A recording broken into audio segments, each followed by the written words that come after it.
এখন হাতের মুঠোয় লাল বাবা রাইস। এখন থেকে লাল বাবা রাইস অনলাইনে ঘরে বসে অর্ডার করুন। লাল বাবা রাইস, লাল বাবা অনলাইন, অর্ডার করুন আজই। লাল বাবা রাইস, স্বাদ ও স্বাস্থ্য একসাথে পাবেন শুধুমাত্র লাল বাবাতে। স্বপ্নের কেরিয়ার গড়তে চান? আসুন যোগ দিন MCRS নলেজ ক্যাম্পাসে। পূর্ব বর্ধমানে অবস্থিত আমাদের ক্যাম্পাসে আমরা অফার করছি নার্সিং ও প্যারামেডিক্যাল কোর্স। সবুজ ঘেরা হাইটেক ক্যাম্পাস, সঙ্গে কলেজ সংলগ্ন অত্যাধুনিক হস্টেল। এখানে অভিজ্ঞ শিক্ষক ও শিক্ষিকারা আপনাকে আধুনিক চিকিৎসা পদ্ধতি ও প্রযুক্তির মাধ্যমে প্রশিক্ষণ দিচ্ছেন। আমাদের কোর্সগুলিতে আপনি পাবেন হাতে কলমে প্রশিক্ষণ এবং প্রয়োজনীয় দক্ষতা অর্জনের সুযোগ। বিশ্বমানের পরিকাঠামো ও সুবিধা আপনার শিক্ষা জীবনকে করবে আরো সুন্দর ও সহজ। আপনার স্বপ্নের ক্যারিয়ার শুরু হোক এইখানে, MCRS নলেজ ক্যাম্পাসে। MCRS নলেজ ক্যাম্পাস, আপনার ভবিষ্যতের পথপ্রদর্শক। মুক্ত হব স্টুডিওতে খেলাধুলার বিষয়ে আলোচনা।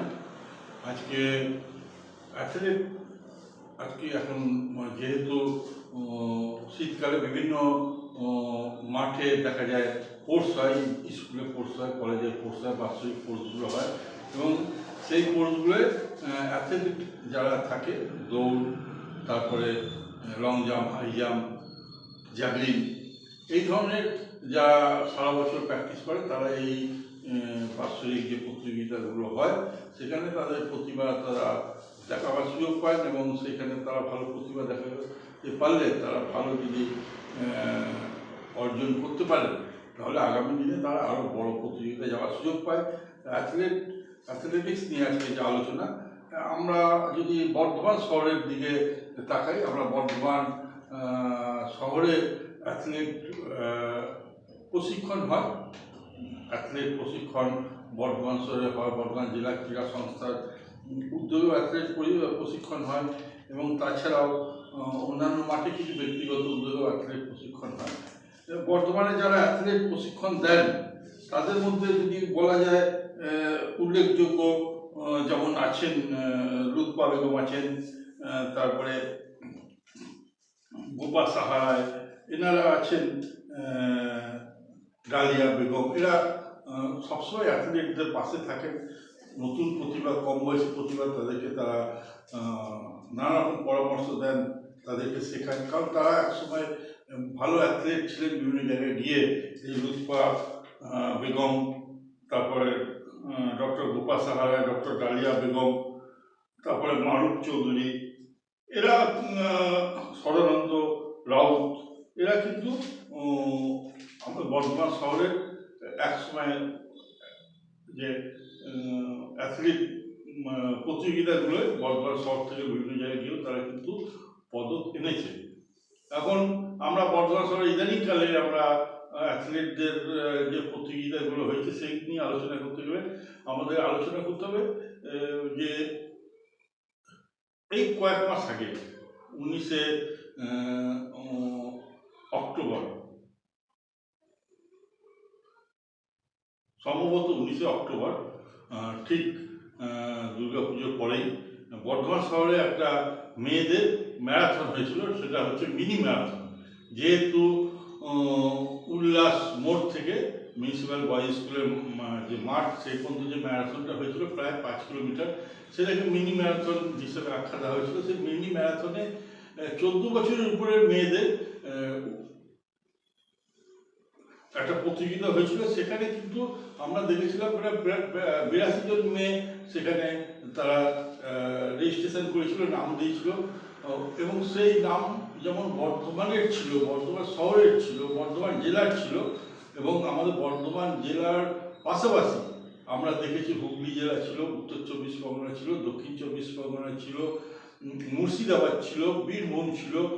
এইসব এলাকা থেকে কিন্তু অনেক মেয়ে এখানে নাম দিয়েছিল এবং তারা প্রতিযোগিতায় অংশগ্রহণ করেছে। 82 জন যারা রেজিস্ট্রেশন করেছিল তার মধ্যে 77 জন সকাল 7:30টার মধ্যে তারা প্রতিযোগিতায় অংশগ্রহণ করেছে এবং তারা এসে মিউনিসিপ্যাল বয়েজ স্কুলের যে মাঠ সেই মাঠে তারা তাদের মিনি ম্যারাথন শেষ করেছে। আমরা খুবই মানে দেখে ভালো লাগলো যে এইরকম বর্ধমান শহরে সকাল 7:30টার মধ্যে যারা মেয়েরা এসেছিল খুবই তারা আগের দিন কেউ এসেছিল, কেউ হয়তো স্টেশনে তারা কয়েকজন মিলে গ্রুপ করে স্টেশনে রাতটা কাটিয়ে সকালবেলা আবার এখানে এসে যোগ দিয়েছে। এইভাবে তারা কিন্তু অনেক কষ্ট করে প্রতিবন্ধকতার মধ্যে থেকেও তারা যোগ দিয়েছে এবং তারা সফল হয়েছে। ফার্স্ট সেকেন্ড থার্ড সবাই হতে পারে না, কিন্তু ফার্স্ট হয়েছে উত্তর 24 পরগনার একটি মেয়ে, তারপরে সেকেন্ড হয়েছে হুগলির একটি মেয়ে এবং থার্ড হয়েছিল বীরভূমের একটি মেয়ে। এখানে থার্ড যে হয়েছিল সে কিন্তু খালি পায়ে দৌড়েছিল। সে একটু মানে আর্থিকভাবে পিছিয়ে পড়া পরিবারের মেয়ে, সে তার জুতো কেনার মতো তার সামর্থ্য ছিল না, সে কিন্তু খালি পায়ে থার্ড হয়েছে। তার সঙ্গে আরও 3টি মেয়ে বীরভূম থেকে এসেছিল, বীরভূম পুরুলিয়া হতে পারে, যাই হোক ওই জায়গা থেকে এসেছিল। তারা সকালবেলা কিন্তু এখানে পৌঁছে গেছিলো, অনেকটা দূরের রাস্তা তারা কমপ্লিট করেছে। তাদের আর্থিক প্রতিবন্ধকতা থাকলেও খালি পায়ে দৌড়েছে, যেখানে অতটা রাস্তা সবাই যেখানে স্পোর্টস শু করে দৌড়েছে সেখানে। এই যে মেয়েদের মধ্যে এই যে মানে দৌড়ানোর যে ইচ্ছা আকাঙ্ক্ষা, বিভিন্ন জেলা থেকে এসে এখানে জড়ো হয়ে যে দৌড়, মানে না দেখলে বোঝা যাবে না তাদের মধ্যে কতটা এই খেলার প্রতি ভালোবাসা আছে বা আগামী দিনে এগিয়ে যাওয়ার তাদের এই যে দৌড়ের মাধ্যমে আকাঙ্ক্ষা আছে। এটা যারা দেখেছে তারা উপলব্ধি করতে পারবে এবং যারা এর সঙ্গে যুক্ত থাকে বিভিন্ন সময় সারা বছর এই মেয়েদের সঙ্গে, এই ছেলেদের সঙ্গে, যারা অ্যাথলেট মাঠে হচ্ছে ট্র্যাক অ্যান্ড ফিল্ড, এই মাঠে যারা অ্যাথলেটদের সঙ্গে যুক্ত থাকে তারা জানে এদের মধ্যে কতটা চেষ্টা আছে। এদের আর্থিক প্রতিবন্ধকতা আছে একাংশের মধ্যে, সবাই যে সচ্ছল পরিবারের তা না, সচ্ছল পরিবারের পাশাপাশি আর্থিক প্রতিবন্ধকতা আছে, কিন্তু সেটাকে তারা জয় করার চেষ্টা করে যে আগামী দিনে তারা একটা ভালো জায়গায় পৌঁছবে। আমাদের বর্ধমান শহরে যে মিটটা হয়েছিল, সেই মিটের যারা ফার্স্ট হয়েছিল তাকে দেওয়া হয়েছিল 20,000 টাকা, যে সেকেন্ড হয়েছিল তাকে 10,000 টাকা এবং যে থার্ড হয়েছিল তাকে দেওয়া হয়েছিল 5,000 টাকা। তাছাড়া 7 জনকে দেওয়া হয়েছিল 2,000 টাকা করে এবং তার পরবর্তী 5 জনকে 1,000 টাকা করে দেওয়া হয়েছিল, মেডেল দেওয়া হয়েছিল। উৎসাহ দেওয়ার চেষ্টা হয়েছে, আর্থিকভাবে কিছু সহযোগিতা করার চেষ্টা হয়েছে যারা উদ্যোক্তা। এটা ছিল আজকের আরসিনগর। এই আজকে আরসিনগরের পক্ষ থেকে এইরকম একটা বর্ধমান শহরে মেয়েদের ম্যারাথনের উদ্যোগ নেওয়া হয়েছিল। এটা খুব ভালো দিক একটা বলা যায়। বর্ধমানে তাছাড়াও ম্যারাথন, মিনি ম্যারাথন হয়েছে। আমরা জানি এবছরই ফেব্রুয়ারি মাসে একটা মিনি ম্যারাথন হয়েছিল, সেখানেও প্রচুর ছেলে মেয়ে অংশগ্রহণ করেছিল একটা সংস্থার উদ্যোগে। বর্তমানে এরকম যদি ম্যারাথন হয়, বিভিন্ন প্রতিযোগিতা হয়, তাহলে যারা অ্যাথলেট তারা কিন্তু তাদের প্রতিভা তাদের দেখাবার সুযোগ পায় এবং পুরস্কার পাবে, এবং পুরস্কার যারা পেল না তারাও আগামী দিনে অনুপ্রাণিত হবে কিভাবে আমরা ওই জায়গায় যেতে পারবো। আমাদের ভারতবর্ষই তো এইভাবে অনুপ্রাণিত করে গেছেন মিলখা সিং। আমরা জানি এই যে মিনি ম্যারাথন হয়েছিল বর্ধমানে, যেটা 19 অক্টোবর, সেই যে তার যে মঞ্চ, সেই মঞ্চের নাম দেওয়া হয়েছিল মিলখা সিং মঞ্চ। সেই মঞ্চে মিলখা সিং মঞ্চ দেওয়া হয়েছিল যে মিলখা সিং হচ্ছে এমন একজন আমাদের দেশের অ্যাথলেট রানার, যিনি আমাদের অ্যাথলেটদের অনুপ্রেরণা দিয়ে গেছেন। মিলখা সিং বিদেশে গিয়ে ছুটে পদক জিতেছেন, তাতে পাঞ্জাবের মানুষ শুধু খুশি হয়েছে এরকম নয়, গোটা দেশের মানুষ খুশি হয়েছে। পাঞ্জাবের মানুষ তো খুশি হয়েছে, কিন্তু গোটা দেশের মানুষ খুশি হয়েছে। 1958 সালে মার্কিন যুক্তরাষ্ট্রে কমনওয়েলথ গেমসে সোনা উনি পেয়েছিলেন। তারপরে 1960 রোম অলিম্পিকে, এশিয়ান গেমসে উনি পদক পেয়েছিলেন। তারপরে তিনি আরও তিনি অলিম্পিকে চতুর্থ হয়েছিলেন। তার জন্য তাকে ভারত সরকার অর্জুন পুরস্কার দিয়েছিল, পদ্মশ্রী পুরস্কার দিয়েছিল। তাছাড়া আপনারা জানেন যে ইদানিংকালে আমাদের নীরজ চোপড়া, যেটা সে হচ্ছে অলিম্পিকে 2020 সালে হরিয়ানা থেকে জ্যাভলিনে উনি নীরজ চোপড়া হচ্ছে স্বর্ণপদক এনেছে। আমাদের এই প্রথম যিনি অ্যাথলেট মাঠ থেকে আমাদের জন্য সোনা এনেছেন। সোনার জন্য চেষ্টা করেছিলেন মিলখা সিং, সামান্যর জন্য তিনি থার্ড হতে পারেননি মিল্খা সিং, কিন্তু মিল্খা সিংয়ের সেই দৌড়টা ছিল আমাদের কাছে একটা বিরাট ভারতীয়দের কাছে অনুপ্রেরণা। তাছাড়াও আমরা বলতে পারি যারা আমাদের সফল, যারা আমাদের দেশের যারা অ্যাথলেট, তাদের যদি নাম বলতে হয় তাহলে আমাদের পিটি উষার নাম অবশ্যই বলতে হবে। পিটি উষা একজন সফল আমাদের ক্রীড়াবিদ। 100 এবং 200 মিটার জাতীয় রেকর্ড কেওলার কোজি করে এশিয়ান গেমসে মোট 4টি স্বর্ণপদক ও 7টি রৌপ্যপদক জিতেছেন ভারতীয় ট্র্যাক অ্যান্ড ফিল্ডের রানী। হিমা দাস এশিয়ান গেমসেও অনেক পদক পেয়েছে। আসামের একটা মেয়ে, খুবই আর্থিক প্রতিবন্ধকতা ছিল, তার সঙ্গে লড়াই করে তিনি আমাদের দেশের একজন অ্যাথলেট। হিমা দাস আসামের মেয়ে, কিন্তু তিনি পদক এনেছিলেন। 2018 সালে এশিয়ান গেমসে 400 মিটার জাতীয় রেকর্ড করেন আসামের স্প্রিন্টার হিমা দাস। তাকে 2018 সালে অর্জুন পুরস্কার পেয়েছেন। এইরকম আমাদের যদি বলা যায়, স্বপ্না বর্মনের কথা বলা যায়, আমাদের যেটা উনি শিলিগুড়ির মেয়ে স্বপ্না বর্মন, জলপাইগুড়ির মেয়ে। বাবা একজন সামান্য রিক্সা চালক, তা হলেও জাকার্তা এশিয়া থেকে সোনার পদক এনেছিলেন। সেই ইভেন্টটা কিন্তু খুব সহজ ইভেন্ট না, সেটা ছিল মেয়েদের হেপ্টাথলন। এই হেপ্টাথলনে কিন্তু দৌড়, লং জাম্প, হাই জাম্প অনেকগুলো ব্যাপার থাকে, সেইগুলোকে মধ্য থেকে সবগুলো মধ্য থেকে তাকে সফল হয়ে তাকে প্রতিযোগিতা সফল হতে হয়।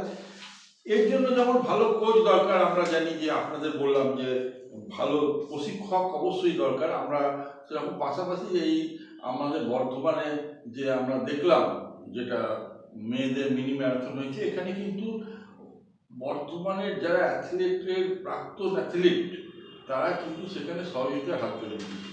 তারা যেমন অফিসিয়াল হিসাবে যারা ছিলেন, তারা বিভিন্নভাবে পরামর্শ দিয়েছিলেন এই মেয়েদের মিনি ম্যারাথন কীভাবে করা যায় উদ্যোক্তাদের।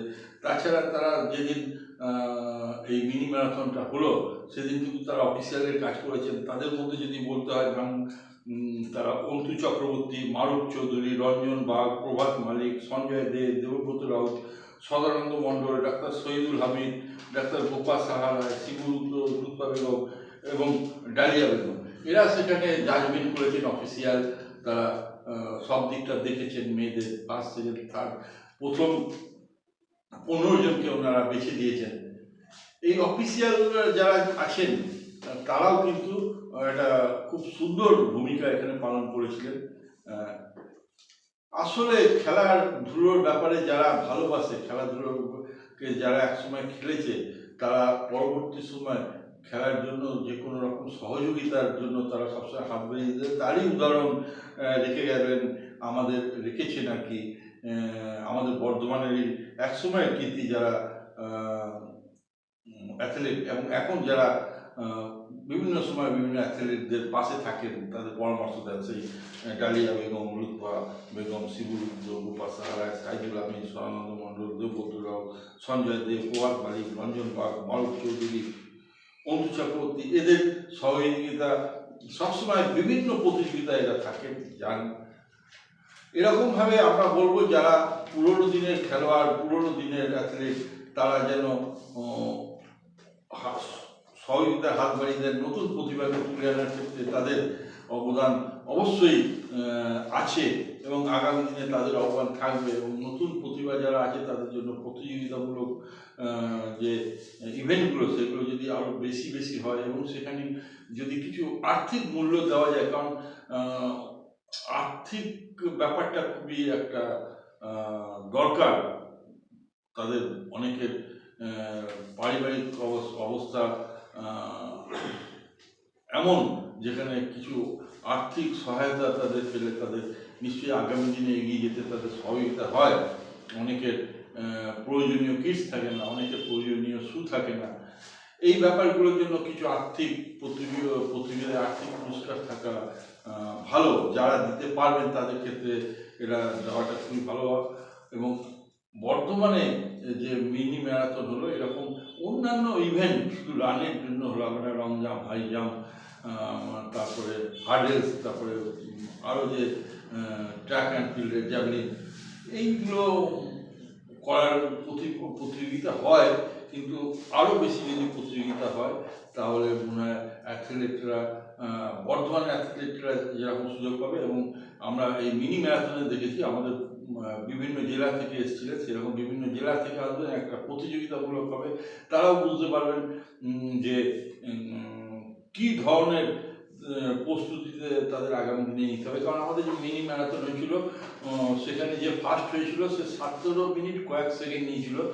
সে মূল্যায়ন করতে পারবে যে আমি এই দৌড়টা এতক্ষণে দৌড়েছি, এর থেকে আমাকে আরও কতটা এগোতে হবে, আরও বড় প্রতিযোগিতায় কতক্ষণে সেটা ফিনিশ করে, এবং অন্যান্য প্রতিযোগীরাও প্রস্তুতি নিতে পারবে যে আগামী দিনে যে এই ম্যারাথনে আমাকে গেলে আমাকে কী সময়ের মধ্যে আমাকে ফিনিশ করতে হবে। কারণ এখানে জেনে ফার্স্ট হয়েছে তিনি 17 কয়েক সেকেন্ড নিয়েছে, এবং তার গায়ে গিয়ে কয়েক সেকেন্ডের ব্যবধানে সেকেন্ড হয়েছে। এইগুলো খুব জানার দরকার আছে যে কে কোন পর্যায়ে ছুটছে, কার কতটা অগ্রগতি হয়েছে, এবং সেই অগ্রগতিকে যারা পুরস্কার পেয়েছে এবং যারা পায়নি তাদেরকে সেই অগ্রগতিকে ছুঁতে হবে। এই ধরনের প্রতিযোগিতা হোক, এবং যারা এই ধরনের প্রতিযোগিতায় অংশগ্রহণ করছে তারা যে কষ্ট সহিষ্ণু, তারা যে একাগ্রতা, তাদেরকে অবশ্যই সম্মান দিতে হবে। তাদেরকে যে প্রতিভা, সেই প্রতিভা যাতে আগামী দিনে কিছু একটা করে দেখাতে পারে সেই আশা আমরা করব। এইটুকু বলে আমার এই সংক্ষিপ্ত যে আলোচনা এখানে শেষ করলাম। নমস্কার।